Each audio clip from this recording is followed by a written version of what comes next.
Ես շոկ չեմ ապրել, քանի որ ասել եմ, իրենք պարզապես խուլիգան են, փողոցային, ուրիշ արժեք չկա, փողի եւ գահի պաշտամունքն են բերել դրան։ Newsam-ին տված հարցազրույցում ասաց Բագրատ arczepiskopos Գալստանյանն անդրադառնալով Փաշինյանի հայոց վեհափառի հասցեին հնչեցրած խոսույթին։ Ես Արցախի հանձնումից առաջ դեռ պատերազմից հետո, երբ որ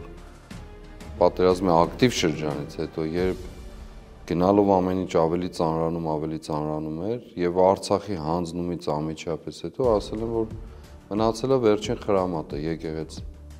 Թիրախը եկեղեցին է ուղղակի։ Ես միշտ ասել եմ, որ մենք իրավունք չունենք մտնելու այս մարդկանց հելադրած օրակարգի մեջ, շարունակելով թեման ասաց Սրբազան պայքարի առաջնորդը հավելելով, որ իրենց զսպվածությունը թույլ չի տալիս այն տեղեկությունները, խոսակցությունները, այն փաստերը, որոնք այս կամ այն ձևով առկա են, անհատապես մատնացույց անեն։ Բագրատ Սրբազանը խելքները գլուխները հավաքելու կոչ արեց, հիմնավորելով, որ եթե իշխանությունը կարծում է, որ ազգային անվտանգության կամ մյուս ծառայությունների միջոցով տվյալներ ունեն մարդկանց մասին, ապա հենց այդ նույն ազգային անվտանգության եւ ուրիշ ծառայությունների միջոցով ոչ միայն մեկ էջով, այլ փաթեթներով իրենց մասին տվյալներ կան։ Մենք չենք ուզում մտնել այդ տիրույթը, դա մեր պատերազմի պայքարելու գործիքը չէ, ասաց Սրբազան պայքարի առաջնորդը։ Փաշինյանը կարող է ինձ հաղթել, կարող է մյուսին հաղթել, բայց եկեղեցուն չի հաղթելու։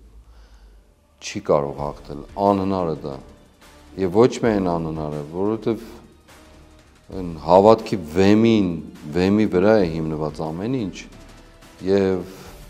որևէ ձևով, որևէ կերպով, որևէ մեկը չի կարողացել եւ չի կարող հաղթահարել դա։ Հարցին թե արդյոք կլինեն եկեղեցականներ, հոգևորականներ, որ կսատարեն Փաշինյանին ընդդեմ կաթողիկոսի, Բագրատ Սրբազանը պատասխանեց, որ չի կարծում։